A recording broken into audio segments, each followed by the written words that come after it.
in the waiting room, LTA Americas stage. Americas! Brazil! Yep. I don't know what we're doing, but I'm I have dancing no along. idea. Okay. You lost me already. We're in gold now. That's previously been in blue because we were north. snazzy. They combined the South symbols. was red, and now they've moved into Oh. Yeah. did. ultimate LTA. Mm-hmm. Yeah. Quick this question. is- it's the hands coming together. It's an That's A. It's an just A. a big, they combine and make an A. Yeah, and it's an arrow Yeah. pointing up, arrow pointing down. Now we're together. I legitimately Absolutely. didn't know that. I had no idea. Now you do. You didn't have Yeah. to out yourself on So it's the first week of America's competition we've been saying. So the top 4 teams from the north are going to face off against the top 4 teams from the south in a 8-team single elimination bracket. And in case you missed it, we do have a quick refresher of what happened to get here. Because I got to pick, I'm going to talk about the north. So things in the north, they didn't go the way anyone expected, but they did in round 1. Whippo took some shots at Shopify, and Lion made things a bit closer than we thought, but it was still clean 2-0s across the board for TL, 100 Thieves, FlyQuest, and Cloud9. Round 2, that's where things got weird. 100 Thieves, they upset TL in the bloodiest best of 3 in North America history, and Cloud9 knocked off FlyQuest later in the day. So both of last year's finalists found themselves in the lower bracket. 100 Thieves then trounced Cloud9 in the seeding match and secured first seed, which is something nobody saw coming. And then in the lower bracket, we said goodbye to Disguised and Lion in round 1 before TL and FlyQuest made short work of Dignitas and Shopify in the qualification matches, which set up yet another clash between Team Liquid and FlyQuest. Fly came out on top in what is now a best of 27 between the two teams to secure a 3rd seed, and Azael taught Kangas some math in the process. So that leaves us with our top 4 teams heading to the Americas stage from the north: 100 Thieves, Cloud9, FlyQuest, and Team Liquid.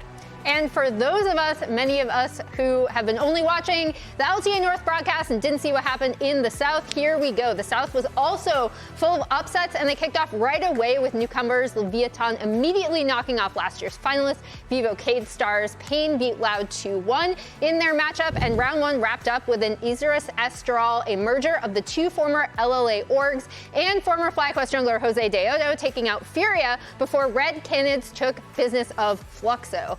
Things stayed crazy in round 2 as both former LLA squads took down Brazilian Blue Bloods paiN Gaming and Red Canids to take top 2 seeds in the South right away. In the lower bracket, paiN held out in a nail-biter versus Furia, while Loud went on a run, beating both Vivo Cade Stars and Red Canids in 3 games each before beating paiN in the seeding match to secure 3rd place, with final seeding being Isurus Estral, Leviathan, Loud, and paiN. So that leaves half of the league left the battle to be the first LTA split winners and advance to International First Stand event. Yep, that's the big reminder that the winner of this at the end of 2 weeks is going to be the representative for the LTA at the new Fearless First Stand event. So here's the conference bracket. You can see this was the South. Ooh. Yeah. Their first round was, they had a lot of 2-1s. Let's just say that. I also think the biggest, I really do want to point out, and we'll go over this again because I'll be talking about Leviathan again, but the upset of Leviathan was massive. People had rated this squad comparatively low as opposed to the rest of the qualifying teams, and so I think if you're looking for a cool underdog to root for, And I'm seeing a trend in both the North and the South, because in the North we saw the likes of Team Liquid and FlyQuest go into the losers bracket quickly, and in this case, Loud. Okay, my bad, guys. It is what it is. Now you have the northern bracket, Yes, Raz. this is the example of both Team Liquid and FlyQuest going into the losers bracket, but in the South, it was both Loud and paiN, 2 of the organizations that you saw great success from in prior years. So, it was just shock and awe immediately. Yeah, and we also have now the Americas bracket, which is the top 4 from the north and the top 4 from the south. Bam, here it is. Focus up, put on your glasses. Raz, put on your glasses. Raz, put them on. put them on. My glasses. Yeah, to understand I got this it. better. I got it. It's not quite in focus for us, but actually on the screen it looks really clear. Oh, yeah. So we put our glasses on. It's just us. So pretty much top 4 versus top 4. The number 1 seed will play the number 4 seed all the way down the line. So that is the way that is going to work. And it is single elimination with the final being best of 5. So today, the first seed of the LTA North, 100 Thieves, they're going up against the 4th seed from the South, which is paiN Gaming. And then the number 2 seed from the South, Leviathan, will go head-to-head against FlyQuest, who is the number 3 seed from the North. And a lot of people, hearing the South fans talk about the seeding, It seemed like they got the draw that they were hoping for because they played right before us and we were getting the reactions live when the LLA teams, Leviatine and Isurus Astral, took first and second seed. It almost felt like they were disappointed, like, oh, the Brazilian teams didn't come in first and second seed. But then they saw our first and second seed compared to our third and fourth seed. They were like, wait, we dodged FlyQuest TL. All right, not too bad. True. And it's like, I don't think it's going to be that easy. You already know my opinion. I just want competition, though. So as long as we get like constant team fights, we've all researched these teams, and we're already getting a banger with 100 Thieves, and I think we're in for a good time. Yeah, you've notably been very vocal, thinking that all 4 North teams are making it through. We'll talk a little bit more about that later. But keeping in theme with the season, and yesterday being Valentine's Day, Emily and I wanted to give some love to our compatriots in the South with some Valentine's Day cards. So I created one. Here, I'm going to show it. Okay. I have it live in person with us. Here's my Valentine for paiN Gaming. And if you hadn't heard, Titan Magic is what we're going to get on the Rift today. Raz, have you heard about Titan Magic? No, I haven't. Titanzada Sheskidele, as they say down in Brazil. Basically, I've heard about Titan Magic, no, but not Titan. Okay, fair enough. I've had people, some of the unofficial English broadcasters talk to me about how strong Titan is on the Rift, and when they win, when he has that clutch moment, that's it. Titan Magic, everybody. Boom. That's it. You make that yourself? I made that myself. It's beautiful. You can tell. How can you tell, Raz? How can you tell? It's just being mean. Earlier this morning, I saw him in a room working hard at it and talking about how difficult it was to make this. Okay, cutting a heart shape. I don't know. Rate the shape of it alone. This was actually difficult freehand. Wait, can't you just do the thing where you, never mind, you fold a piece of paper in half and Did no one teach you this in like kindergarten? You just well, Emily, how about you? just fold the paper in half and then you cut but it it's like already this. folded. Look. Okay. You did a better job. I was proud of That was the harshest I've heard, Emily. Okay, I'm sorry. Yeah. I Next did one. this. Okay. Now let's see some real art. There we go. Yeah, and I made a poem too, which I couldn't fit the entire thing on. But again, like I said, I think Leviathan have been a really fun team to watch thus far. No one expected them to be here. This is from a selfie I believe they took when they were doing content the other day. Well, read the poem, Emily. Read the poem. Okay. I forgot what I wrote. When evaluating preseason power, Leviathan languished towards the bottom of most estimations. Yet someone forgot to tell Leviathan, who thoroughly bested these expectations. Hey. Very nice. And I love it. It's mainly the drawings of the 5 players that's. Yeah, that's actually. Yeah, that's the thing that took Can I see a long that? time. Wait, I need to see that. Are you gonna rip it or what? No. While he's That's looking through it, amazing. the drawing is amazing. I have one point of critique. Yeah, what? Because you couldn't even remember what you wrote. You got to keep it simple. I spent so much time. I was like, I'm gonna write this poem. It's gonna be based on an Argentinian poem because they're like an Argentinian organization called CarioK. And I was like, okay, I'm gonna do this. It's gonna be great. And then I forgot what I wrote. Yeah. Wow. That's why you got to keep you it did simple. your research. Keep it cheesy, keep it corny, and keep it to the heart of Valentine's Day. Oh boy. Because I'm a loving man. Do I want to know what's coming? I'm loving only to the north. so I see what you're doing to the south. That was my second criticism. So I'm going straight to inspired. By the way, from me to you. You inspire me, inspired. He's been somebody that's been incredibly strong in team fights. His pathing has been stellar, but he's not the only one. If I look to the rest of the team, I would get a quadra just to be alone with you. And I can't cover his face. So of course, Quad, you have to love the play that he's had. He's holding his trophy because he ended up getting MasterCard Player of the Week in week 1. His Cassiopeia, I can say a lot, but there's more. There's a lot of love to go around.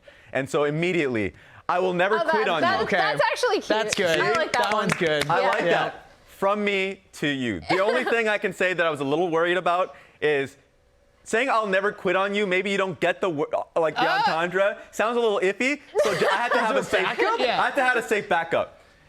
Call us Quid because you and I are together. Oh, There it is, just in case. That's actually genius. He came with a backup. I know. Wow. I just needed to. Ain't no river wide. So of course, ain't no river wide enough to keep me from you. He so even stretched him out a little. Yeah, what happened to him? I like this, Raz. I got too small of an image. He could have been wider, you know. You could have stretched him out a little. The image that I made was too small. So I'm going to be sending this one out, by the way. This is Those just my are beautiful. Valentine's. You did great. Who is Team Liquid? this is just for today's games. I can make more for tomorrow. If you want, I could do that. Yeah. But yes, I just wanted to put that out there on theme of Valentine's Day. Team Liquid no actually slouching. sent out some brutal ones if you saw on their Twitter account. They did. Yeah. The one that I remember is Umpty will die for you 12 times. Oh, God. They flayed their own players. They We'll did. see. So there's also, Raz, you're super confident in, I've been saying it everywhere. Very confident. The North I is shook going to hands win. with you. The North is going to win all four. All four first-round series. Okay. All four series. Okay, but we They haven't will take- established any stakes for it yet, Raz. That's true. You've shaken hands, Yes. all splits long, and you haven't actually bet anything. So I got one for you. Actually. Okay. Because I'm confident there's no way that all 4 North teams make it through. I don't think there is a way, but it's not the likeliest mustache I scenario. think we're cursing ourselves by saying that. So I Did you actually write have a this bet for you, graphic? Raz. Is that the bet? Did you write that graphic? I must ask you a question, Raz. I bet my mustache on not for the North American teams, but against them. I think we're going to drop at least one series. I think one of the Southern Conference teams will make it through. You're confident that all 4 will You're just make it through. identifying as the LTA South? I knew you were a turncoat. Just saying. Okay. This is the reverse curse because Okay. we're overconfident right now. But will you accept this bet? If all 4 North American teams make it through, or rather, if all 4 make it through, then I have to shave my mustache. But if one drops, will you grow a mustache? I don't even know if I can grow a mustache. I'm not gonna lie. Well, can we believe get a in you, graphic? Raz. Can production like throw up a little PNG of a mustache over his face? I don't know. Maybe Raz, we you'll can have get that until going. April 5th to grow it. That's when Split 2 starts. Yeah. That's I'm a down long on. time. I'm down. You're down? I All am. right. I You're am shaving the I'm mustache confident. area for a month and a half. I'm confident. The instant a Northern team loses in the first round. I'm down. Okay. I'll do it. This is going to look so I'm good. confident. I'm not as confident to take my own hair, but this mustache is doable. I should have bet the double shave. Actually, that would have been good. It's done. next It's split. done. Mustache on, mustache off. So All right. that's for the stakes of this weekend. Let's talk about the second matchup of the day. We also want to welcome in former CBLOL great and current broadcast analyst Takeshi to talk about this series with us. Where do we got Takeshi coming in? Ready to come in through. Hey, Little brother. Hello, everyone. over us. How have Guys, you been? first Are you of all- looking forward to the weekend? Yeah, I'm really glad receiving you guys, your players here in the South. But Raz, here in South, here in Brazil, we take curse really serious, okay? So I hope that you were wrong. All right, that's fair enough. Takeshi, will you bet any facial hair on this one? Do you want to join the bet? No. I'm out of it. I'm totally out. But I know, right? I think we have a chance in 1 or 2 series here to start on like receiving your players here in Brazil. And I think that Zyra the Stroud tomorrow is probably the favorite one in terms of like gameplay, game style. They are really good. And what I'm hearing in the like backstage is that they are having a great time on scrims, even against North American teams. Nice. That's great to hear. Focusing more on today's match, specifically Leviathan and Fly, I wanted to talk a little bit about because you're a former mid laner yourself, so I wanted to ask you to talk a little bit about Cody and how well he's been doing recently for this team. Well, the first thing that impressed everyone here in Brazil in the South is that Cody was totally out of radar, you know? No one would expect him to play that nicely. He's probably the greatest player in this first split, in these 2 series that we had, and also in the best of 1. He was like winning lane, performing really well in team fights, and I think that right now, if Leviathan has a chance, it will be on Cody's performance right now. He's just really strong on lane, playing like Ahri, Talia, and also Corki. I think he has a great champion pool, and from all my honest heart, I really think that he's like an outstanding mid laner. I think the general level of the mid lane here in the LTA South is not that good right now, but Cody, he's just like performing as a beast. He's just way too good. Man, I've heard him, some people are calling him the Latin faker. Is that a true thing? What's the story there? Yeah, like we say that la farsa. It's like the Latin faker here in LTA South. So everyone in Brazil would not expect him to be that well, and now everyone is calling him the Latin faker and la farsa. You guys have to repeat that in North as well. Okay, right. I'm down for that. I'm interested in your opinion of Seoul, like the bot lane matchup, because Seoul and Masu, I know Seoul has been a very like expressive player actually. Like he's been talking, standing up. Like, what is your view on Seoul as a player? Well, right now, Seoul, after he won against paiN Gaming, he just like stand up and scream to Titan. Titan is like the best AD carry that we have, a Brazilian AD carry at least, here in the LTA South. And when he won against the paiN Gaming team, he was just like screaming so much and he got so much confidence that no one would expect him to do so. And then he go to like a podcast with the LATAM community, and then he's just like seem really confident. But I think on the bot lane, I don't think like Masu and Buzio, they're gonna have a problem on laning phase. I think Seoul and Pro Delta, they are more like in aggressive way to play in the map. The laning phase, I don't think they are excellent into that. They are also like against paiN Gaming, against Titan and Kuri. Titan and Kuri just beat them on the lane. So I think if they can just like hold still, that's gonna be fine. Yeah, it's an interesting bot lane matchup for us from like a personality perspective because Masu is so soft-spoken, so almost hard on himself, but also he's the best or second best AD carry in the North, for sure, especially after his performance at Worlds last year. So it's, I mean, I am probably favoring FlyQuest in this series. How close do you feel like this is going to be from your perspective? Well, to be honest, I think Leviathan just got bad luck. Like, no one would expect FlyQuest to be C3 and Leviathan also being C2. We were thinking that maybe 100 Thieves or Cloud9 should be this third or fourth seed for the North. So in this series, I think it's like 80% chance of FlyQuest winning. I hope that FlyQuest like don't put their best job, because I'm cheering for the South, but right now I don't feel like that much impressed on Leviathan against FlyQuest. I think FlyQuest just dropped the game, and they are just way better. They took Genji to Game 5 on Worlds, right? Yeah. So that's They look tough. good doing it. Well, we're still trying to get to know all the players from Leviathan. Now, we heard that Seoul also has a nickname. So we had Latin Faker for mid. Yeah. Am I correct? Is it Latin Viper for Seoul? Yeah, the Latin Viper, it's La Víbora. La Víbora and La Farsa. Nice. It's the Faker from Latin and the Viper from Latin. So we got La Farsa and La Víbora. You guys can call him as well La Víbora. La Vibra. I'll remember I that. love the nicknames, but if FlyQuest slams them, then we get to inherit. Is that how that works? Is that how that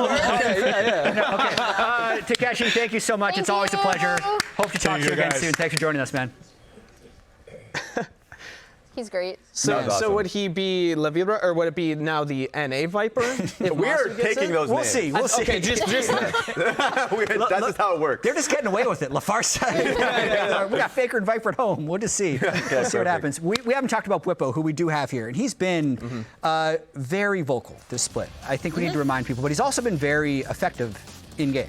That's the thing. I mean, this play is my favorite. Just like getting the minion low enough for the ulti. Like, he had an incredible series, and you're right about him being vocal. This is what we love Bwipo most for. Someone who is like not afraid to say what he thinks, and then of course check himself and be like, maybe we're being too cocky and all these things, drawing it back because they're in their lower bracket, and then still running roughshod with the competition. Yeah, it was super funny. I know I keep going back to the stream scrims, but it was super funny to hear his comms in that too, because you get the sense that he just always wants to push the envelope, right? So some of those more overly aggressive plays that we are used to seeing in game on stage, there were even more of those. So he'd be like, I'm going in, and like if it was a really positive play, he'd pop off. And if it wasn't, like, you know, if he goes in as Udyr and just gets like damaged down and dies, he'd be like, all right, my bad. Like, my bad, should have gone in there.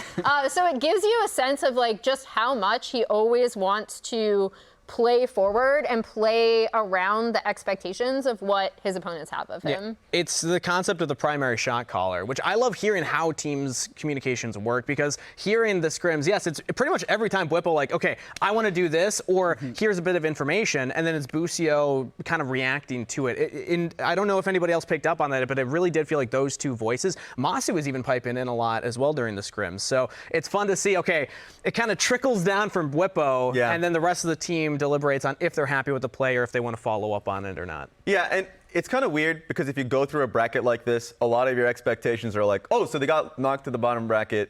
They're not the best team in the league yet. I still think that they are. At least what we saw from their domination in the lower bracket was their lane swaps were really strong. Their team fighting was just as good.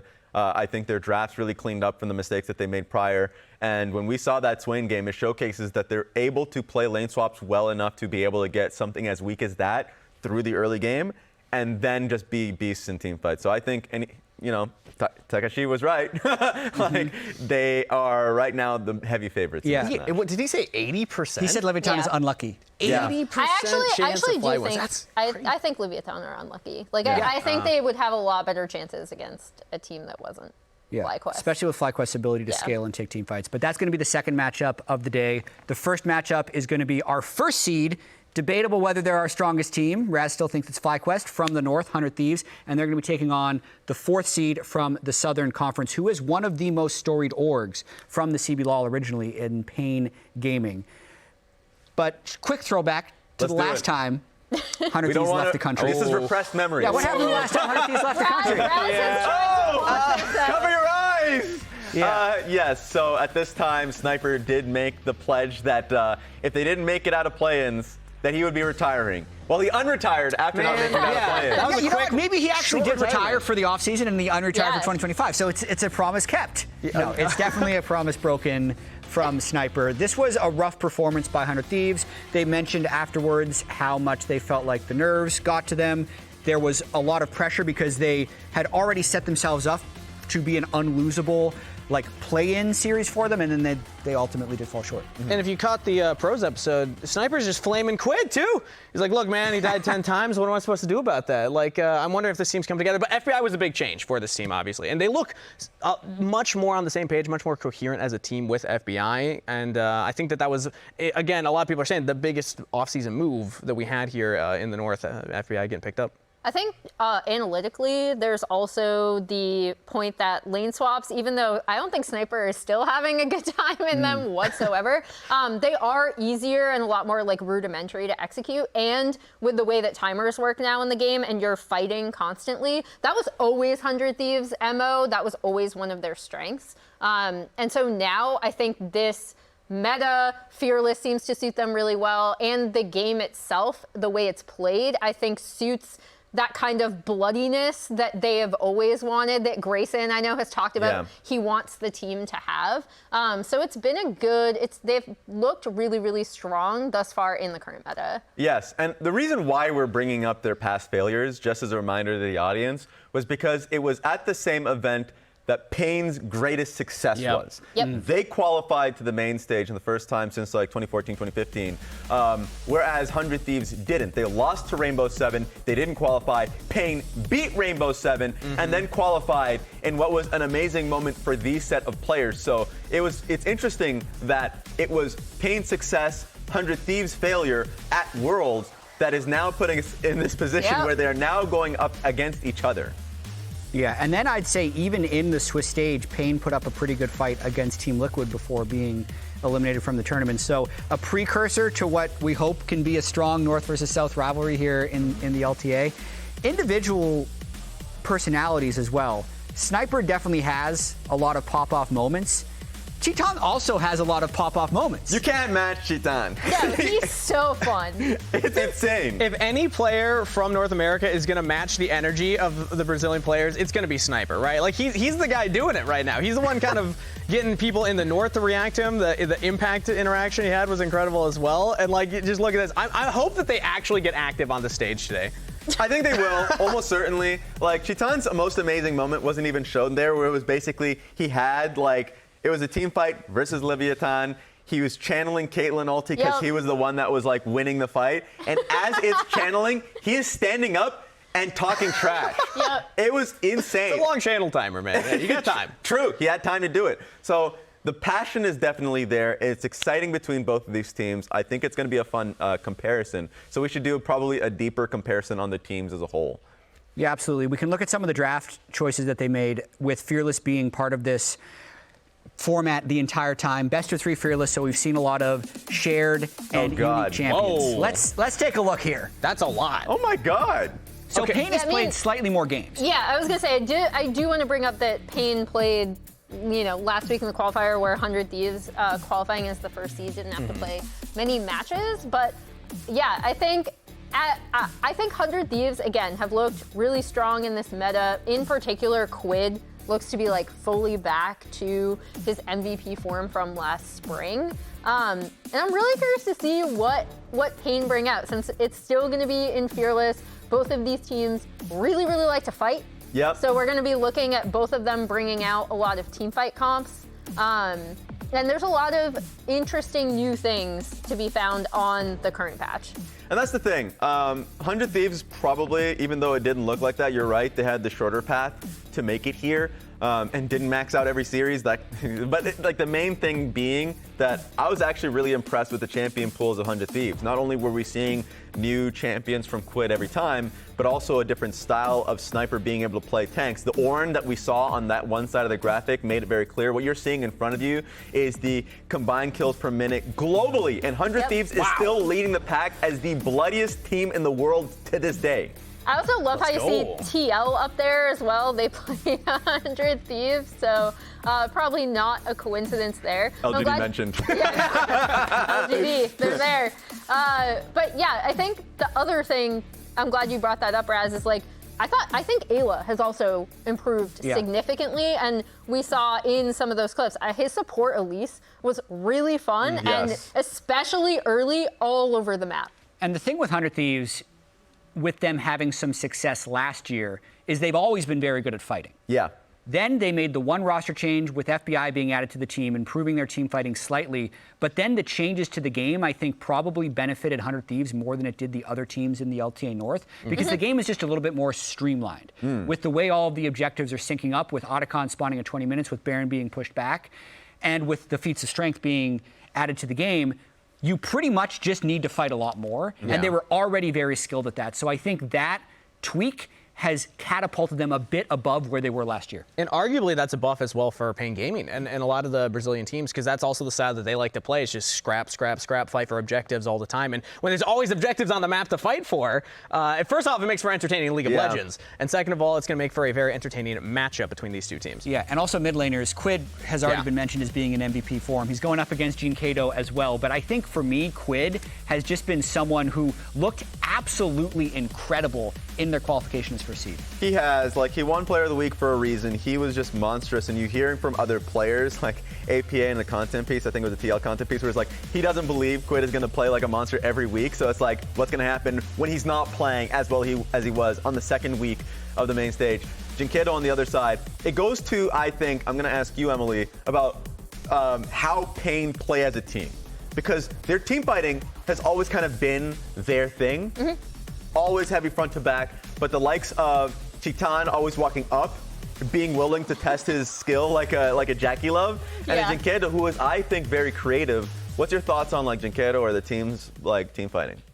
So I think the team's team fighting is how they win. I think team fighting is how both of these teams win, right? And if paiN are going to take down 100 Thieves, it is going to be through these large front-to-back fights, especially with Titan. I think dyNquedo has a really tough opponent in Quid, and I think I agree with some of the stuff that Takeshi said that applied to Masu and Seo. I think applies to dyNquedo and Quid here, where I think he might have a little bit, depending on matchup, struggle in the laning phase, which is where, to your point, I'm going to be looking at their team fighting as a window if they're going to upset 100 Thieves. Speaking of their lanes, their bot lane's been together for a bit, back from Red Canids, where they were together.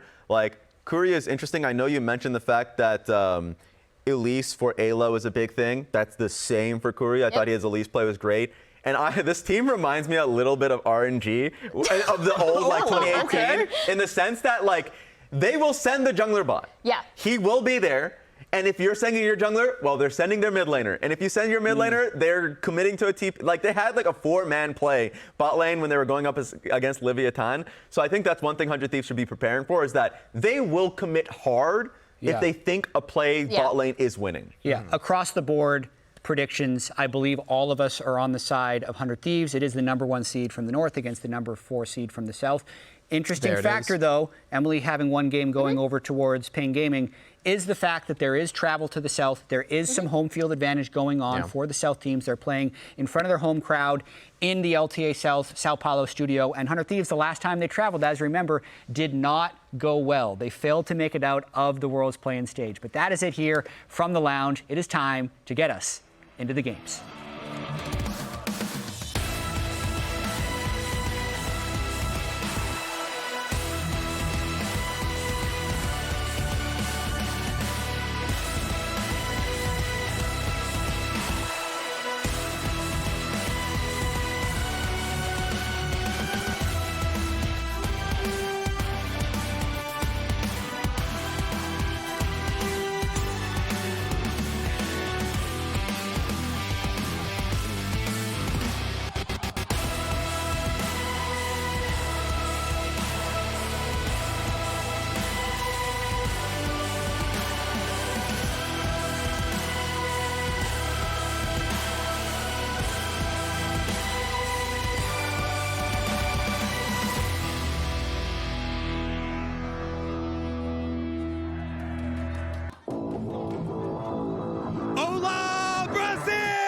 Rell, and welcome, LTA.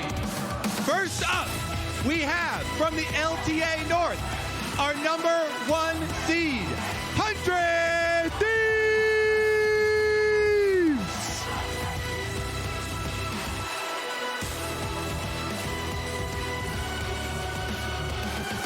Stage here in Brazil for some cross-conference competition here for the Americas. Should be a lot of fun. Definitely a lot of pressure, I think, on 100 Thieves, especially after a disappointing Worlds performance here. Coming in as the #1 seed, they've got to represent, and they've got to wash the stink of the Worlds performance off. Exactly. They want to show up. They want to show everybody what they're really about here. They're going to be the debut performance for the North American teams here against the Brazilian squads. And you know they want to come out swinging, really set the tone, set the bar for everybody else to meet. And also, if you're listening to the crowd, not a lot of 100 Thieves fans out there. No, sir. They are definitely up against it in that department. We know how passionate the Brazilian fan base is, and you know they are going to be cheering every time 100 Thieves fumbles.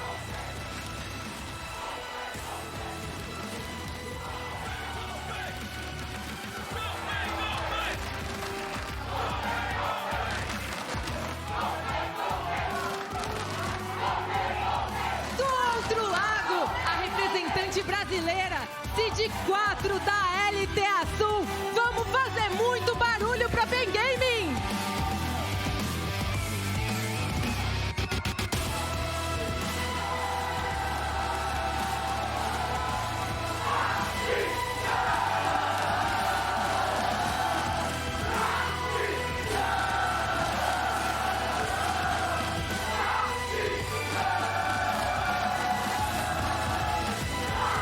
paiN going to have a big challenge ahead of them here against 100 Thieves, but they have the full support of the crowd.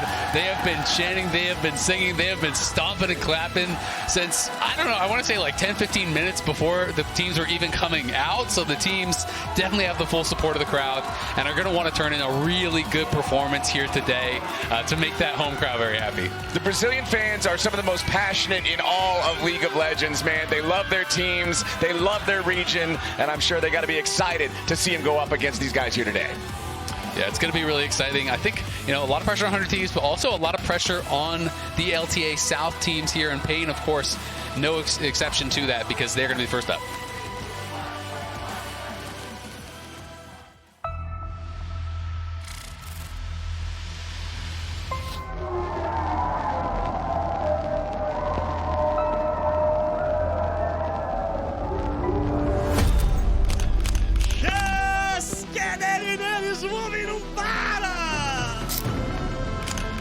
Quid is a monster. You can't contain him. You can only hope to slow him down.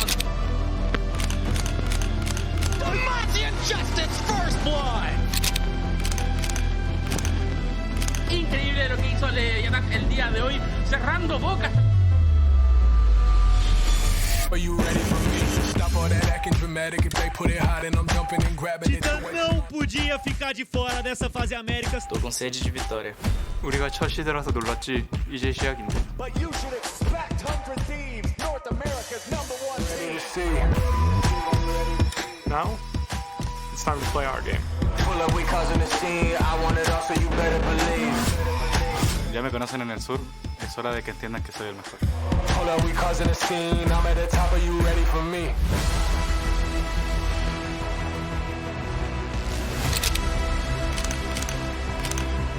A tempestade encarnada, Loud Root!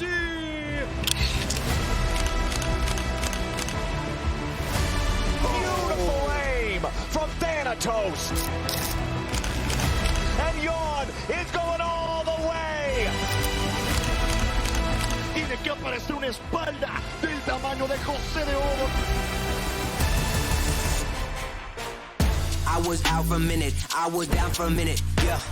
Had my doubts for a minute, now I'm back in the business, yeah. Yo ya tengo la experiencia de haber jugado con ellos y sé exactamente lo que se puede ganar. Watch me walk, you gon' think that I'm floating, I'm effortless benefit. My focus is always to be the best.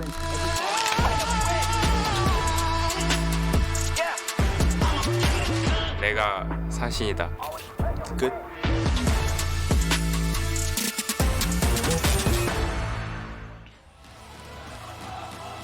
Ladies and gentlemen, welcome to the Americas stage here for the LTA. It's time for North and South to finally meet and go head to head. Both conferences have locked in their top 4 teams after these first few weeks, and now we're going to get to see who reigns supreme. I'm Captain Flowers, joined by Azael here for this first best of 3. And Azael, the stakes are starting high. It is single elimination. Win or you're done. Yep, it's single elim, best of 3 here. 100 Thieves going to have to come out hot, as our paiN. Of course, 100 Thieves are the #1 seed from the LTA North, so they are going to be going up against LTA South's 4th seed. So, of course, on paper, definitely big favorites here, but the home crowd really, really loving paiN. They have been chanting nonstop since we got here, and we'll see how much that does affect 100 Thieves, because it is kind of that 6-man advantage for paiN. All right, let's get into the draft. We've already started things off here, and it looks like we've got some top-side focus coming out from the bands of 100 Thieves. It's Rumble and Ambessa taken off the table. The response from paiN, they'll ban away the Poppy and the Jace. Reminder, we are there on patch 25.S1.3. It's the patch 15.3. Yep, exactly. We're on third patch of the year. Yeah, you know, I'm still getting used to the new format. Yep. And it's going to be interesting to see, some of the differences between the regions. Do they favor, different styles of champions? It is going to be Sniper with the first pick, Cassante. Obviously, Rumble is banned out, Ambessa is banned out, Jace is banned out, Poppy's banned out. So a lot of top lane focus. Yes, some of these are flex picks as well, but all viable top lane picks. Zyra and Varus early picks here. Going to be interesting to see, if that, we're assuming it is going to be a Zyra jungle here for CarioK. Yeah. And then, of course, this could be, like lethal tempo. It could be poke Varus. But if you are playing alongside that Varus, it can be pretty deadly to have that poke style Varus alongside the Zyra. A lot of damage here, mixed damage as well. Let's see what 100 Thieves wants to respond to that with. We do have the Skarner banned away alongside the Kalista, those last 2 bans of the first half of the draft. Sejuani and Yone. So 100 Thieves going to lock in both of their solo lanes with these early power picks. Both of these are blind solos. However, Sejuani with 2 melee solo laners, you're always feeling confident about that. Also, Quid here, with the Yone, it's a pretty big takeaway from dyNquedo. It is his most played. He has 3 picks of it and only 1 of any other champion besides that. So it has been the one he's been preferring a lot so far this year in the LTA. Is going to elect to grab the Corki here. So with Varus already picked, we know this is going to be a Corki mid going up against Quid. And Quid is definitely known for his melee champions, is really good on this style of aggressive champion, has a really strong pairing with River. So this should be a point of power. But, when I think back to Worlds last year, to the loss against R7, it was Sniper, playing tanks, and it was the expectation that River and Quid would be dominating, and they weren't really able to have that same result. So we'll see if they can get a good start here down in Sao Paulo.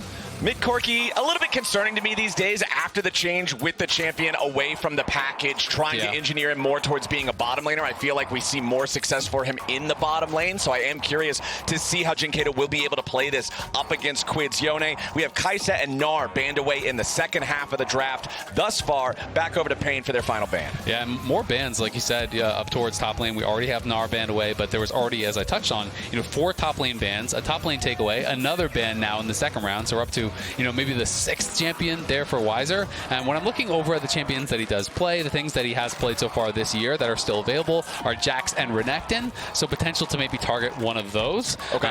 But when I am looking over at paiN, they don't have a lot of playmaking right now, so it is going to be the Jax ban. Renekton would be the obvious one if he wants to stick to champions that he has already played so far this year. That's the last remaining one. Everything else has been banned out, and we'll see if he is going to go that direction, or if he feels he needs to go a little bit of a different route, because like I said, they're really low on engage. They're really low on playmaking for now. Of course, you could draft a hard engage support and try to fix it that way. And it looks like that may be the choice if they are going to go Aurora top. So I am looking at all of these top lane bans that you're talking about, right? You're looking at 100 Thieves, 4 out of 5 top lane bans.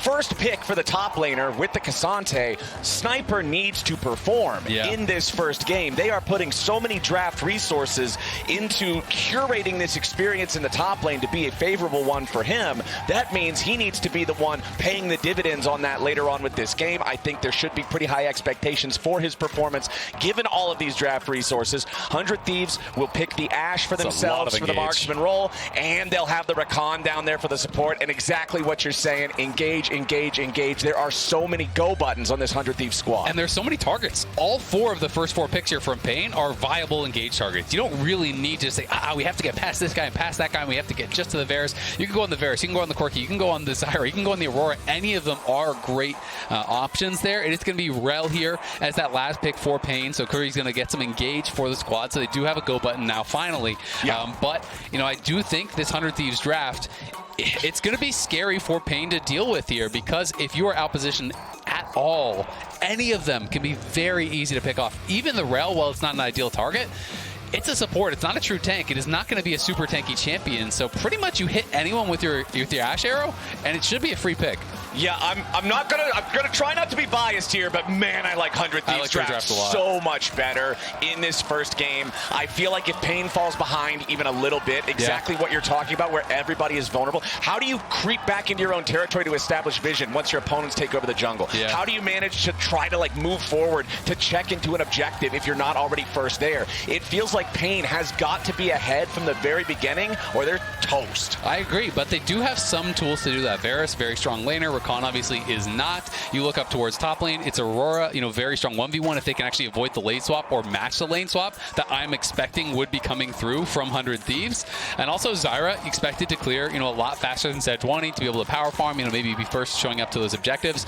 But I think, to start things off, it's going to be all about the potential level 1 here, because if I'm 100 Thieves, I definitely want to go into a lane swap. I want FBI and Eyla, matching up and holding that Aurora down, because K'Sante is fantastic in those situations. Yeah. And, Aurora needs the farm, needs that experience, whereas K'Sante can really deal with a lot less. And it's one thing that I think will be very interesting, not just across this particular head-to-head, but across all of our opening matchups here this weekend, is seeing how well the Southern teams can adapt to things like the lane swaps from the North. Because traditionally, when you look at the state of macro in League of Legends, you're going to see the more advanced strategies be more often utilized by the teams that are in the Tier 1 regions, right? If you look at Brazil trying to keep up with NA and things like the lane swap, they're generally going to have a lot more work to do in those departments. I want to see how well prepared the Brazilian teams and paiN Gaming are for this 100 Thieves squad for North American lane swaps. Yeah, absolutely. I mean, I do think that was something that was a bit of an obvious weakness, but earlier today, Chitan told us who he wants to take down during this series. I think snipers can be a good one, because he's on the words I could see it, he's blaming on other players, and he likes to, he's younger, so he likes to scream or something like that. I see something about him, so yeah, it's gonna be good to shut up him. I think 100 Thieves didn't make it at the Worlds, so they came to Brazil, and it's gonna be happening again. Well, I'll tell you what's happening again right now. We got some level 1 action. Chitan ends up being the one eating his own words as he is first to fall before minions even spawn. Yeah, that is rough, because he went in, he had to use his flash, then he re-face checked and had to actually get chased down and killed. He loses his potion. FBI gets the kill, so FBI gets a bot. Didn't have to actually, spend his potion, so he's going to have a significant advantage down on that bot side. This is going to be really tough now for Chitan, and it is going to be that expected lane swap here from the 100 Thieves. As I was talking about, you can see they're doing this style where Wizer is going to lane mid a little bit. This is something I've seen in Brazil, a fair bit. In the LTA South, they like to do this style where they kind of just do this dual lane mid to get some experience on the top laner before they then try to go down and actually answer. What 100 Thieves has elected to do to adapt to this is just have the Rakan lane with the Yone for these early levels, while Ashe pushes up in top. So right now, no one is matching top here for paiN. We'll have to see when they elect to actually send Wizer up there, and it looks like he's going to head up right now. Okay, that's going to be the state of the early lane swap. We'll see what those supports end up wanting to do, how long they'll hang out. dyNquedo does have that wave, finally crashing into the turret of Quid back in the mid lane. Really, really curious if we're going to get to see anything more super exciting here out of these lane swaps early on. And I think what we're trying to see from 100 Thieves is they're seeing, could they actually zone Wizer away? That's why Eyla immediately matched and was trying to see if he walked a greedy route. He did not. K'Sante, though, meanwhile, has been getting experience. The this whole time, you know, he was being able to actually soak up most of this. So he's going to be able to grab a lot of this farm. So we'll see how well Wizer does. He did get fully to level 2 before he actually went up towards topside. And as a result, Yone obviously taking some damage because he was laning against not only the Corki, but also the Aurora in those early stages. So he's going to get poked down a little bit. Aurora does get 6 CS, so it's going to be completely tied as far as that experience is concerned there. But I would expect Quid to be kind of slightly ahead as far as XP is. Yeah, just ever so slightly ahead of where the Corki is because there was additional experience sharing that was done by dyNquedo. And you saw Kuri sitting there over the Raptor pit wall, was on top of a ward for most of it, doesn't end up making an actual play with the Hex Splash, instead just passing through, soaking a little bit more of that EXP, making his way up towards the top side. He'll join back up with Wizer, make sure that's a safe situation for the paiN Gaming top laner as dyNquedo maintains control over the mid lane, has that health advantage versus Quid that you were talking about because of the extra pressure early on. But now River is hanging around here. If dyNquedo overplays this, CarioK now also just hanging out on top of the ward. So 100 Thieves knows he's there. They're very much aware. The Zyra is waiting over the wall. They don't want to overcommit into the Corki here.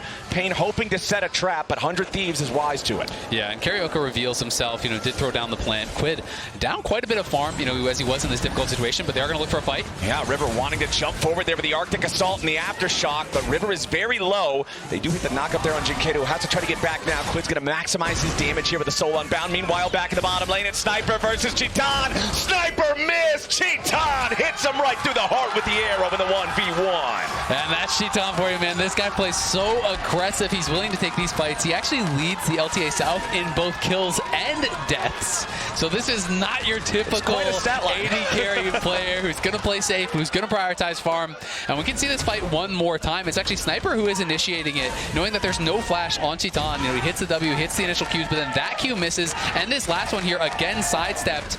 Sniper predicted that he would be walking forward. 2 Qs misses. That makes the difference there as Chitan's able to take the fight and get the solo kill on the top laner. The 2 missed Qs, man. You got to hit those shots if you want to make those challenges. And that is Chitan there. You can see first in kills, first in deaths. You already said it. Add another 1 to the kill column and 1 to the death column. Exactly. It's all Chitan here in game number 1. Yeah, and I mean, he was calling out Sniper, saying he's going to take Sniper down, you know, just like what happened to him at Worlds. You wouldn't think, it's like, that's kind of random. It's an AD carry trash talking a top laner. They're probably not going to interact that much. He just solo killed him in game number 1. 4 minutes in. I didn't expect that. All right. Meanwhile, Engage coming on the top side. FBI in danger as Kuri goes for the engage, and Chitan again getting paid. paiN Gaming are absolutely beating 100 Thieves up. Yeah, that is actually huge because they're going to lose all of this experience on the wave as well there. You know, FBI just kind of got chased down. CarioK up here to cover. River will be able to get a lot of this farm, but not a good start at all here for 100 Thieves. Some big mistakes, you know, getting caught out on that 1v1, getting outplayed, then getting killed in the 2v2 up on top side. And it is going to mean CarioK is just going to go straight to the grubs. Right onto grubs, but River is nearby and waiting, wants to steal away at least one of them. River drops the smite on the first grub, secures that for 100 Thieves. CarioK hanging around, but he backs away.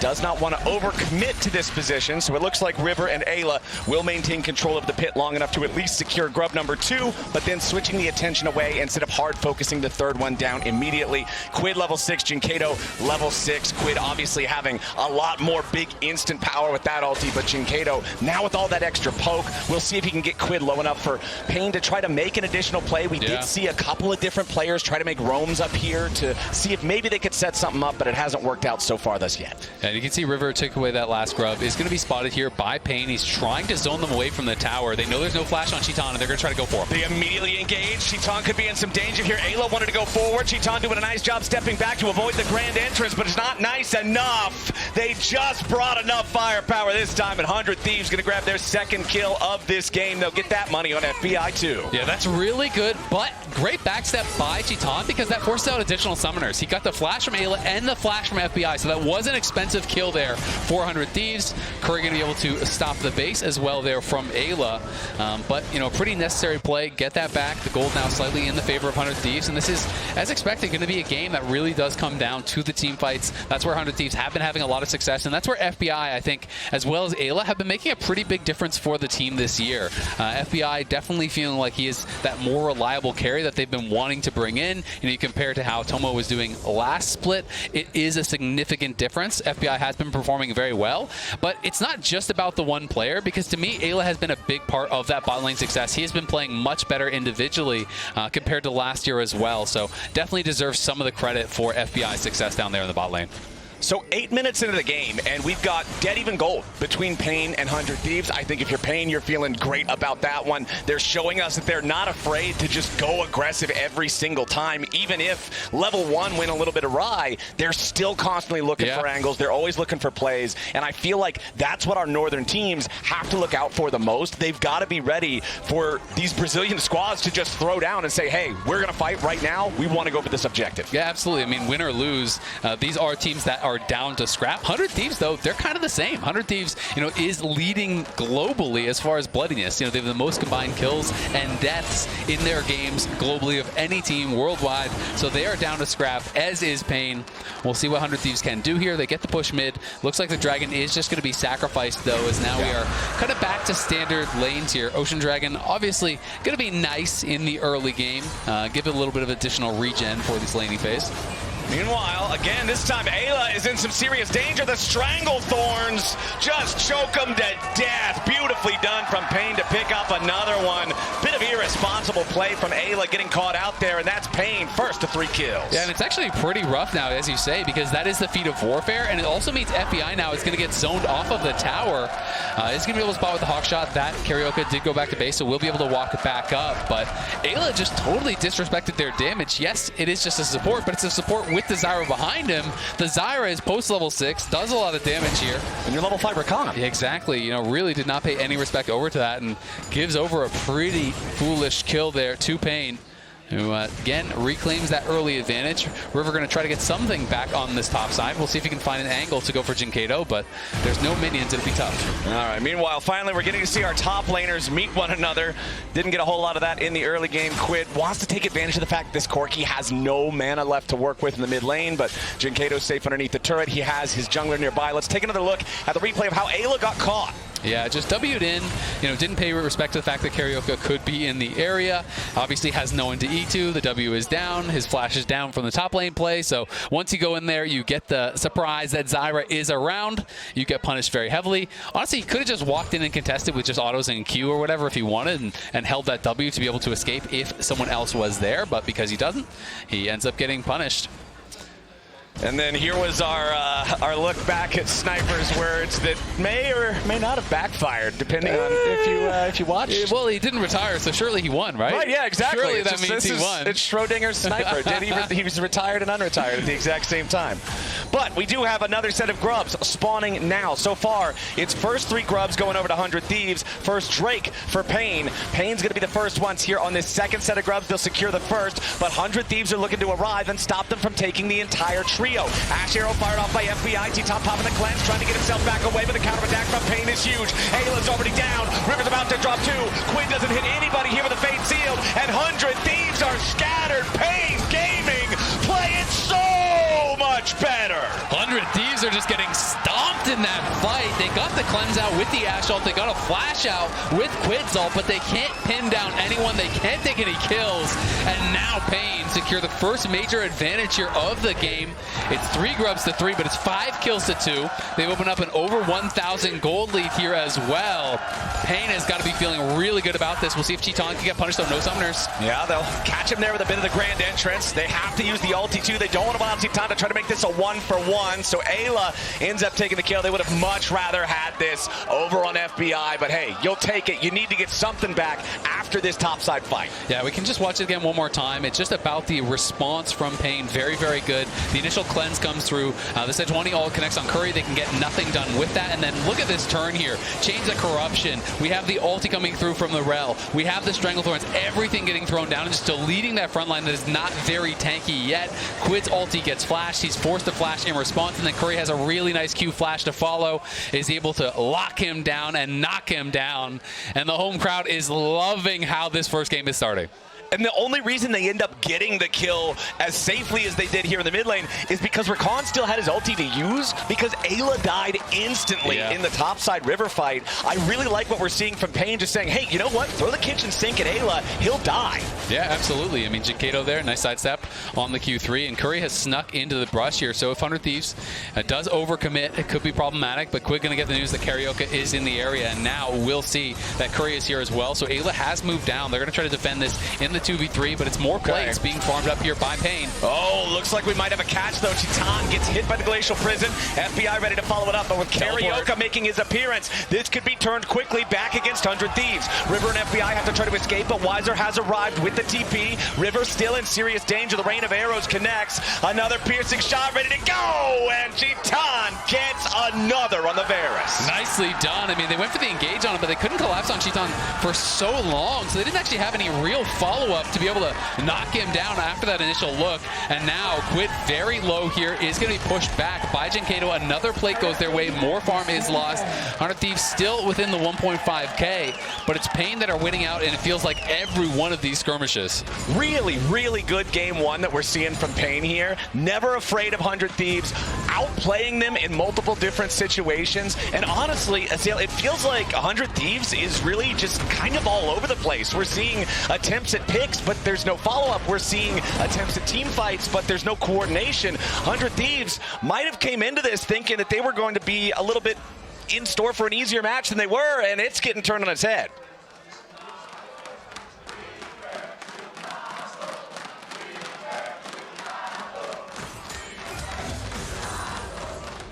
Well, we'll see if they can start to battle back here, as CarioK going to be starting up the dragon. Would be the second dragon of the game for them. 100 Thieves obviously not too worried about a Seoul just yet, but they have been getting, you know, this slight advantage is extending here. The objective advantage looking good as well. That's Feats right there, easy peasy. 2 Drakes, 3 Grubs, easy stuff for paiN Gaming. Man, 100 Thieves starting to slip a little bit as Chitan going to get this next wave pushed up here in the mid lane. You can see gold advantages everywhere for paiN except for the top lane. Now that one's even going to switch over by about 3 gold to favor Wizer, as dyNquedo will take the first turret of the game down here in bot lane. He is allowing this to eat as many of the minions as possible before he takes that last shot and claims that one. Full solo gold here for the Brazilian mid laner. And man, paiN Gaming continue looking good as we're now 15 minutes on the clock. Yeah, absolutely. And with the lead that they've built for themselves, you know, they're sitting in a really good spot. They do have powerful counter engage here with both the Aurora and the Rell and the Zyra. So a lot of damage that can be thrown out. And when you're playing this comp from a lead, and it feels like 100 Thieves is always kind of behind the 8 ball a little bit, you know, their ultimates are just forcing summoners. They're not getting kills, right? So, you know, if you're in that situation, it can get very, very difficult because there are so many threats. So if you go forward and you don't kill someone off immediately with Quid's ult, with River's ult,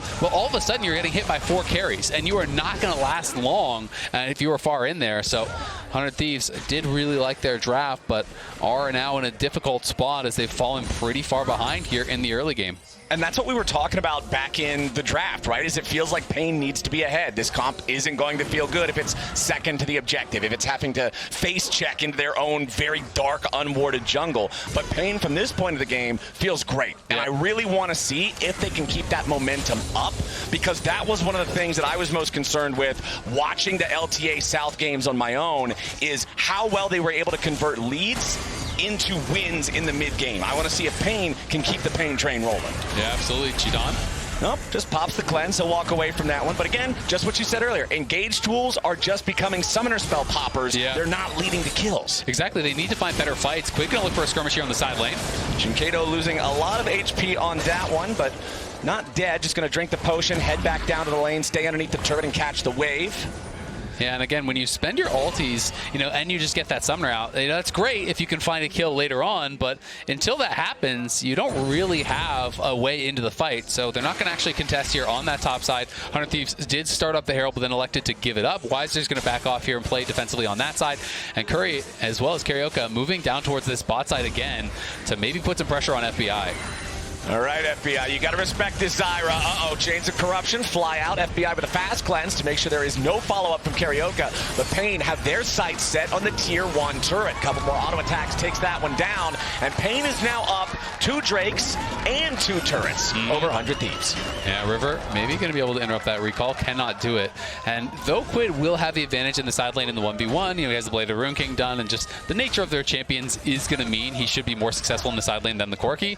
The problem is they already lost the tower in mid and bot, so it's very dangerous to actually be pushing up very far. You don't have anywhere to really retreat to, so Quid is going to have to be safe. They do have some wards covering for him, and he will spot CarioK and get the bad news that he has to get out of there. You can see they also took that scuttle on bot side, and that spotted Kuri, but he has so far to run now, he's going to have to use the ult. Wow, yeah. Has to fade seal just to try to get away from it, but chasing. Kuri's ready to follow it up. They know that without that ulti, Quid doesn't have any real escape mechanisms. The Rift Herald going to be taken by 100 Thieves on the opposite side of the map at the same time, and paiN does not end up getting anything out of Quid. Yes, they get the ulti, but no summoner spells forced on that one, means that across the map, this feels like a better play for 100 Thieves. Yeah, absolutely. You know, a bit of an overchase, I think, from paiN.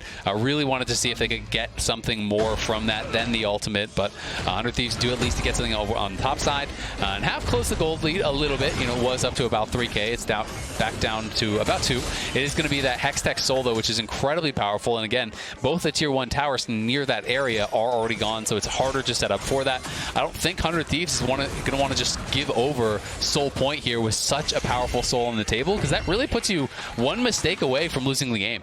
Yeah, it's really tough stuff. We do have that next Drake spawning in about 45 seconds. Otacon will be entering the Rift in about 30 seconds after that. He will be on the opposite side of the map from the Drake pit, though, so it's not like you can immediately just run a Drake fight into both objectives, one after the other. paiN with total control over this bottom side river, though. Look at all the vision. They've got the control ward and the side brush on mid. They've got a couple of wards placed down over the wall leading into the 100 Thieves jungle. Well, Sniper is far up.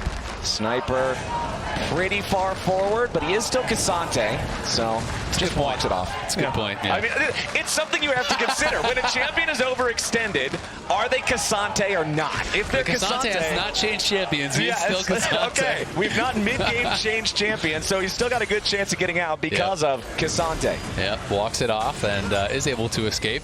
But, you know, always are going to be nervous about these setups. You know, we'll see if 100 Thieves are going to be able to make it happen, though, this time around. Quid just pushing up on top side, getting a nice little chunk down onto Wizer here, using that W shield to absorb some of the damage, but it's just going to be a quick start on the Dragon for paiN. Yeah, paiN is daring 100 Thieves to step up and try to stop them. Kuri's going to run interference. CarioK, Titan, and dyNquedo all looking to burst down the Drake, but CarioK's going to be the one in trouble. Flashes forward into the Drake pit to guarantee he's able to land the smite. Eyla's going to be taken low, but again, the fate seal from Quid is not going to find the target. Kuri down to 200 HP, but FBI is first to die. 100 Thieves still going to stand and fight. Sniper in the pit, looking to take down Titan with the all-out this time, and he gets him. Between worlds from Wizer, Sniper is still alive, but he finally drops a double kill back over to dyNquedo. He's trying to outfight him, but it ain't going to work. A triple for the Corki, and he's finally shut down. 100 Thieves, 5 for 3. It's a bloodbath, and 100 Thieves come out as far as the gold is concerned, but still the Dragon going to paiN is a big deal here. They just straight up rush it down. They don't allow River to get in the pit. You can see his Ashe arrow came over the wall there onto CarioK, but what a counter engage from Kuri. They spent both River's ult and FBI's ult onto the Zyra, but Kuri just denies him from getting into the pit, buys the time for CarioK there to finish off the Dragon to move themselves to Soul Point. And yes, Quid's ult did not connect on Titan because he flashed it, but that meant he had no way out of the pit. So 100 Thieves just come around here. They wait for that Soul Unbound to come back up for Quid, and Quid just goes over the wall, is able to help take down dyNquedo, get some much needed gold there. 400 Thieves. Golden Glue looking happy about it, but still, you are one Dragon away from giving over that soul and potentially losing this game. And I think paiN still in a pretty good spot, despite now a slight gold lead here for 100 Thieves. Exactly. They put the down payment on the success later, but if 100 Thieves can end up really pushing this forward, we might not never get to the spot where that pays off. Top damage Sejuani in that fight from either side. Tank, by the way. He got a lot of work done. Credit to him. So that's a lot of Heartsteel procs. But when you look over at the comp from paiN as well, Like, it's hard to think of a comp that really uses that Hextech Soul that much better, right? There's so many easy ways to apply poke, you know, Zyra plants and Corki rockets and piercing arrows from the Varus. Like, that is going to be so hard to deal with. And the slowdown means that you're going to be able to have those chase downs and the kite outs a lot more easily. But Otacon obviously on the table and will be the big focus here.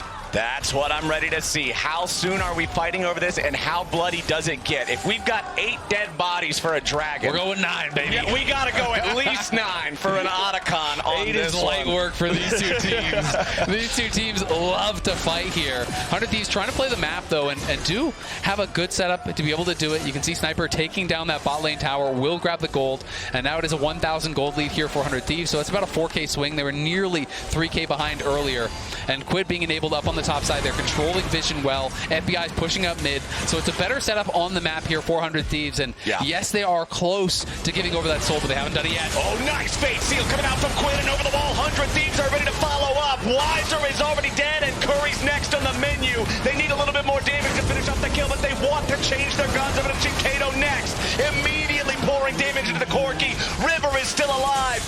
This is what we were talking about. The button says go, and they cannot stop. 3 for 100 Thieves. 100 Thieves all come up to the top side there. The teleport quick from Sniper. The initial engage great, and River survives. This is going to be more rewards as well. CarioK stops his recall. He is spotted by the ward. He wants to see if there's any way he can get over here to Otacon, but realistically, when you are spotted, it would just be a death sentence. So it's going to be 100 Thieves grabbing the buff here, taking the Otacon, and back-to-back team fights. What a hero move from Quid, making the engage like he did. Let's go back and look at it again. The Uber Eats delivery straight into the waiting arms of the rest of the Thieves. Yeah, Quid delivers himself in, and that is looking fresh on the engage. Gets the initial kill onto Wizer with River, and is able to, you know, get that engage far enough away from the tower that the tower never really got involved here from dyNquedo. And then as Sniper arrives here, him and River just team up to take down dyNquedo. CarioK has no real way in. Chiton has no real way in.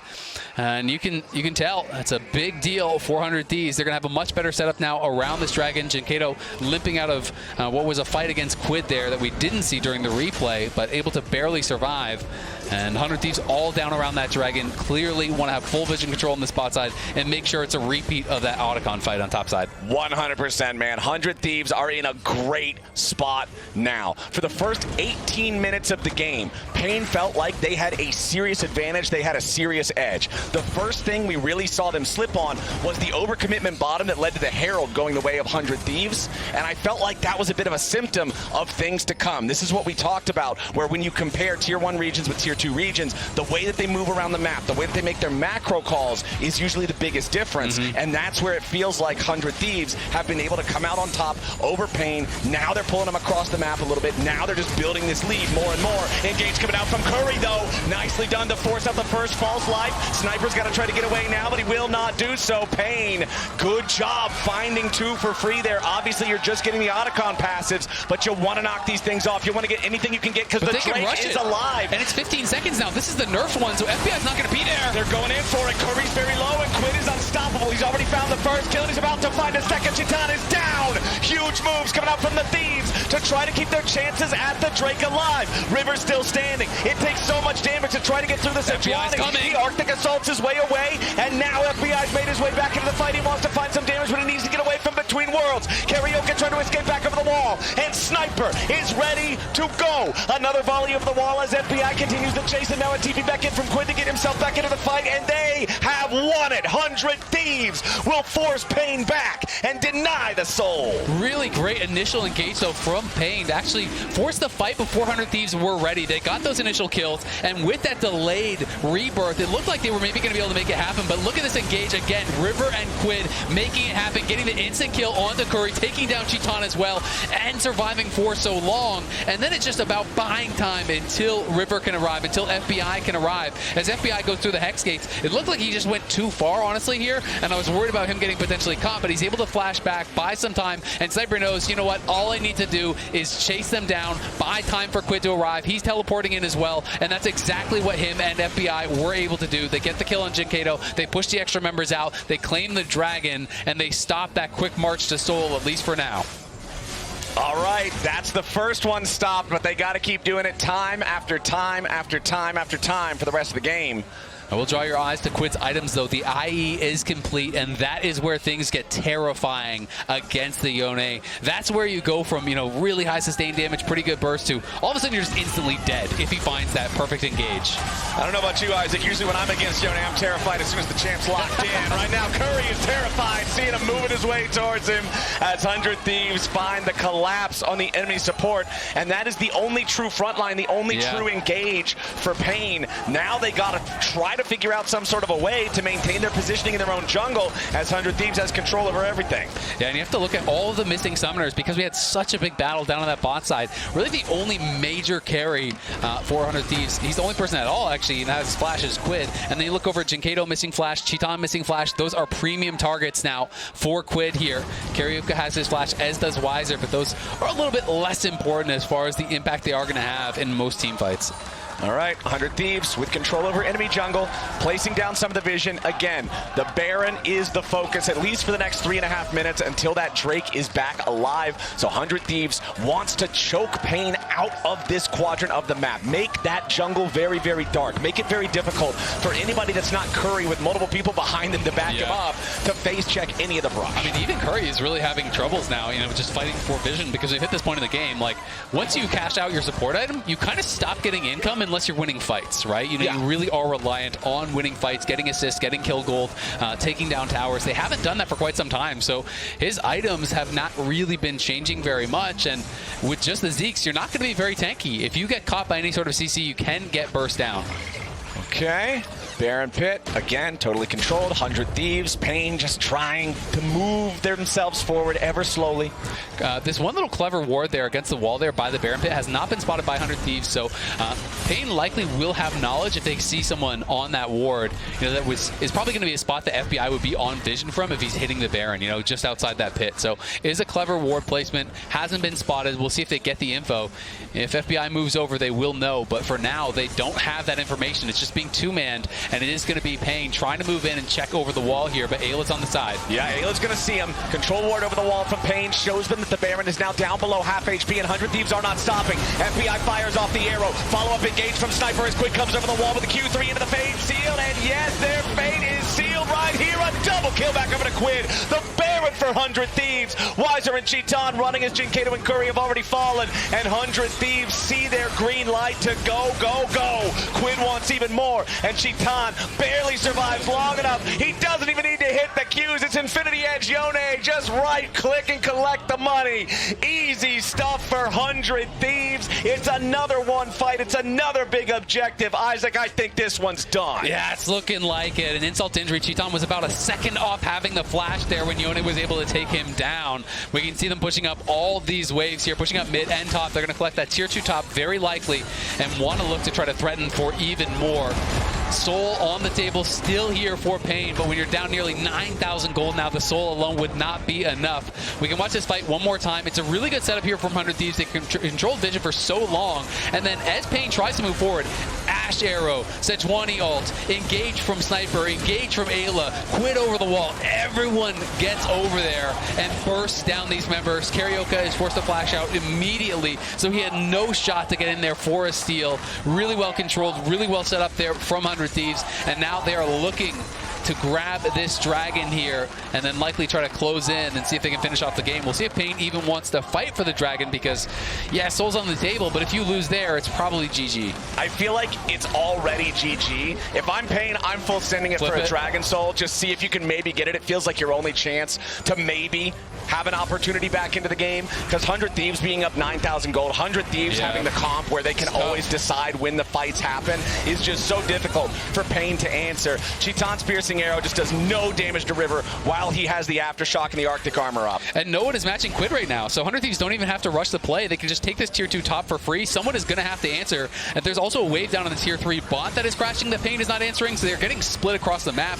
Mercurial is done on Quid, so he is not easy to control, and really the 100 Thieves 4 just have to delay. Someone's got to answer from paiN, or they're just going to lose the game to Quid. Quid's knocking on the door, but nobody on paiN Gaming's ready to answer. Wizer. That tier 3 turret will not last very long as Chitan and the rest of the paiN Gaming squad try to force their way into the bottom He's side. He's going to go River. for the Nexus Towers. Yeah, there's no reason to stop, man. Nobody's coming back to try to interfere with this. 100 Thieves are now going to look to stop the ports. River threw a Sejuani LT off into the abyss, but that doesn't matter a whole lot. The 4v5 from 100 Thieves going in after paiN Gaming as Quid's going in straight for the end. paiN hobbling back to their own base. Nobody at 100 Thieves is dead yet. Quid's allowing the minions to hit the turret so he can guarantee his push onto the second one. It's going to be an open Nexus. Quid's still working on it, needs a little bit more damage. paiN scrambling to try to get back in time as 100 Thieves looks to stop the backs. Sniper joins up with the other solo laner from 100 Thieves, and he and Quid are just going to kill this Nexus right now, 32 minutes in. 100 Thieves taking the first game of the Americas stage here over paiN. It was a scary early game for the #1 LTA North seed as paiN was able to get a lot of objectives, had some great individual outplays here. But at the end there, paiN seeming a little bit paralyzed on how to play that out. As you said, they were already down 9K, so they very likely had already lost the game. They decided, you know what, we're going to force it at the Seoul. 100 Thieves says, we're not going to give you the fight. And paiN got stuck in that decision paralysis where they couldn't decide who to send back, when to send someone back. Do you even just try to commit to a 5v4 and try to force the play there? They couldn't really make it happen on either side. And Quid was afforded, I want to say, almost 2 minutes top lane, it felt like, where he was just pushing and pushing and pushing, ends up being able to end the game. I mean, it's so scary because everybody on paiN knows that no one person could have fought Quid, so that decision just feels so overwhelming. Tough stuff there for the end of the game for paiN. But a reminder to all y'all, don't miss any LTA action when you get your favorite foods delivered on Uber Eats for less gold. Scan the QR on screen, click the link in chat or the Uber Eats button on lolesports.com to access the Champions Shop exclusively on Uber Eats. Now let's head on over to the LTA Lounge to break that one down. We did it! Oh my God! Exactly as we planned. won one game. Exactly. How are you feeling, Raz? They didn't choke. Mustache feeling? Don't smell my pits. I'm sweating. I wouldn't anyway.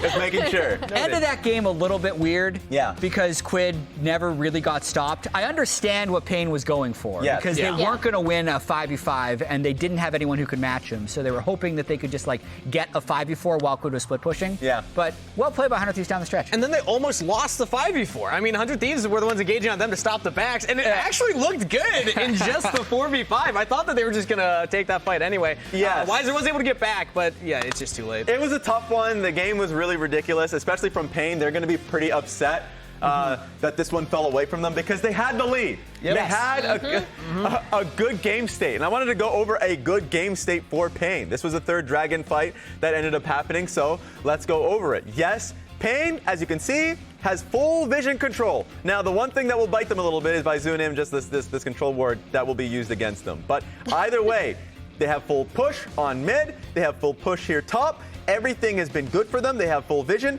Here's the problem. It's important to maintain your vision.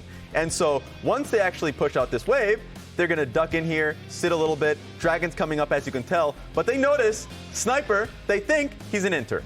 So as I show you full vision, they just four-man chase him. And so River and FBI are like, wait a minute, we can just take the vision back for ourselves and get pushed here in mid. Yeah. So they were able to do that. And they actually end up pushing on not only getting this ward down here into the pit itself, but also clearing out the ward in the banana bush. And if you just sit and think about what the composition of paiN wants to do, you have Varus, Corki, Zyra. They should not even be getting into your vision. That shouldn't even be a thing. You should be poking them and punishing them in doing so. But as they start Dragon, what you'll notice immediately is, guess what? Quid is looking for a TP. He finds a TP angle. Sniper's already on the back angle, so both Chitan and dyNquedo are not being flanked, and Eyla is going to be right on top of them. And so this is a very late TP from Wizer. He can already be here. And the whole thing that your coach is going to be pissed off about is that you have the lead, you had the push, you had everything. You let them take your vision in for free, and if we play out the fight, by the time Wizer gets here, CarioK has already been basically killed. He's chunked immensely. And if we just play out the fight, just so you can see how it actually went, yeah, it was actually a really close fight. And the fact that Quid and Sniper, River, they were all really low in HP, and Wizer did have a really solid impact in this fight, could have gone either way. The fact that 100 Thieves won on a margin in what could have been a massive advantage for paiN is disappointing. Yeah, I think it's very disappointing, Raz. When I was coaching Dragon setups as well, that reminds me, if you're ever in a situation where you don't have mid or bot prio and you're on the Drake and not the one initiating the fight, find me where that works. Yeah. It actually never works. If you let yourself get engaged on in the Dragon Pit without prio on either lanes, it's almost always a fail. So 100 Thieves found the fight that they needed to.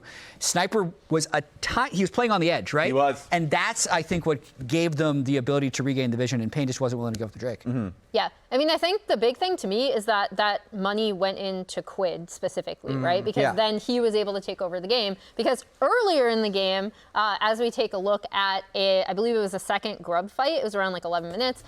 This is where I thought, okay, paiN are going to take control of the game. Before this, it was really back and forth, slightly paiN favored, and they just absolutely take over the fight thanks to, in my opinion, Kuri played this really, really well. I actually thought he had a lot more impact in paiN's fights than Eyla did in some of 100 Thieves' early fights. And then additionally, they're all going into the Zyra, right? And so this was where I was like, okay, if paiN can play this out with this advantage, the game is theirs, right? Like they scale really well. And that's why I'm glad you pointed out that Drake setup, right? Yeah. Because to your point, like they had everything in hand. And that fight single-handedly changes the entire fabric of the game, because not only did they lose that, they end up giving so many resources over to Quid, who ends up being a split pushing and team fighting menace. Yeah, after the Drake fight that Raz went over, they didn't really look back. We can just watch some of the 100 Thieves team fights where they were able to find advantage after advantage. And they actually had pretty solid setup for most of these plays. Yeah, what we saw paiN trying to do for most of the game was just hard push these side lanes. When 100 Thieves do it, it's under turret, but they actually pull it off. Everyone's ready to execute at the same time, and the timer just makes sense for what they're going for. Props to Quid for setting that up. I mean, that took some stones to actually go under the turret and look for that play. And so, like, it's funny to me watching both of these teams that they're both very similar in how they wanting to win the game. Through team fights, a lot of times heavy front to back. Maybe they can find an angle, but so I thought if there's a chance for paiN to win this series, it's based off of just them having really talented individual players like Jitan and being able to, I guess, set them up for success. The level 1 did not set Jitan up for success, but they were able to clean it up like a little bit. You got a solo kill. This fight was incredible, by the way. They're two-manning Baron, and as the engage happens, he just flies over, kills everyone, then pops back to help finish the Baron. It's efficiency right there. Yeah. Yeah, I mean, I think my other big thing, if I had like, as we see Quid, phenomenal stats here, 9, 1, and 3. If I was to focus on one other thing for paiN, because we saw it a little bit before that Drake fight that you went over, Raz, where when they're overloading sides, they either don't ward their flanks properly, or they don't consider what they might be giving up, right? And so even if it's a positive play, if 100 Thieves are able to get something elsewhere, it's not so positive. My takeaway is nervy start for 100 Thieves. I thought Eyla played a much poorer game than he had over in the north, but Quid ended up being Quid. Yeah, that's true. So good job. That's all we need. 100 Thieves up 1-0. We'll see if they can close out the series in game 2, which is going to be up after the break.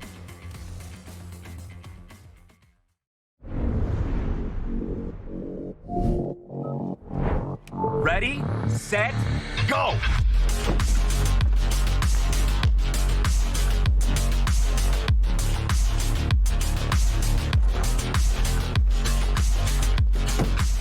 I'm at 47%. Oh, I'm on 63%. Man, I'm at 50%. Boom! 80%. Winner! The Kia EV9 can go from 10% charge to 80% charge in just 24 minutes with DC fast charging. Red Bull gives you wings. Rich in the ground before Dub can even get there. In time to try to knock out as Impact gets burst. Don't feed. Get fed. Scan the QR code for LTA deals only on Uber Eats.